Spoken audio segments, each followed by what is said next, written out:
সমবায় সমিতিতে বাম কংগ্রেস ঐক্য জিন্দাবাদ জিন্দাবাদ। সমবায় সমিতিতে বাম কংগ্রেস ঐক্য জিন্দাবাদ জিন্দাবাদ। কেষ্টগড়ে এ যেন উলটফুরান।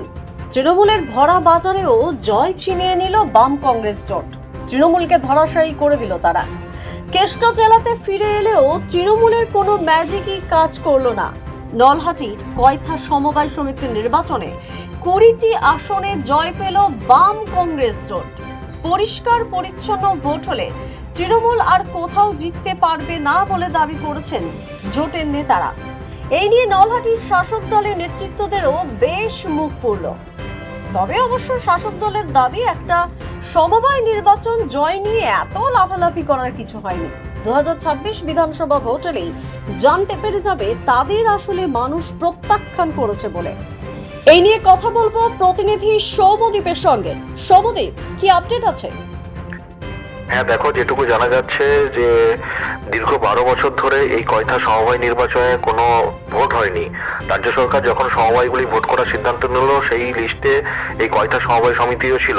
দীর্ঘ 12 বছর পর গতকাল অর্থাৎ রবিবার ভোট হয়। সেখানে 20টি আসন পেয়েছে বাম কংগ্রেস জোট এবং তৃণমূল পেয়েছে 17টি আসন। ফলে বোঝাই যাচ্ছে সেখানে তৃণমূলকে হারিয়ে জোট ক্ষমতায় আসতে চলেছে।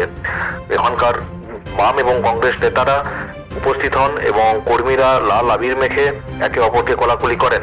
তাদের বক্তব্য যে স্বচ্ছ এবং পরিষ্কার ভোট হলে তৃণমূল আর কোনো জায়গাতেই জিততে পারবে না। তাই সমবায় নির্বাচনে তাদের জয় শুধু সময়ের অপেক্ষা ছিল। সেক্ষেত্রে কয়থা সমবায় নির্বাচনের নিজেদের জয় হাসিল করে রাজনৈতিক মহলে বেশ আলোড়ন ফেলে দিল এই বাম কংগ্রেস জোট। কেননা এতদিন পর অনুব্রত মণ্ডল জেলে ফিরেছেন, জেল থেকে বীরভূমে ফিরেছেন। ফলে রাজনৈতিকভাবেও তৃণমূলের ক্ষমতা অনেকটা বৃদ্ধি পেয়েছে। সেই কারণে অনেকে ভাবছিল যে অনুব্রত মণ্ডল ফেরার পর অনুব্রতর কেরিশমা গোটা জেলাতেই লক্ষ্য করা যাবে।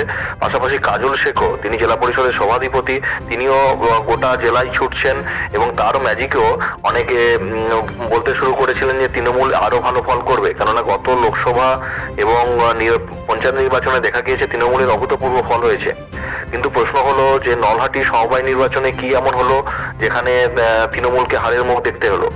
এর পিছনে রাজনৈতিক মহল দাবি করছে যে নলহাটিতে তৃণমূলের দীর্ঘদিন থেকেই একটা টালমাটাল অবস্থা চলছিল। সেখানকার ব্লক সভাপতি পরিবর্তন থেকে শুরু করে বিধায়ককে নিয়ে দলের অন্দরে নানা ক্ষোভ, এই নিয়ে নলহাটিতে রাজনৈতিক টালমাটাল চলছে।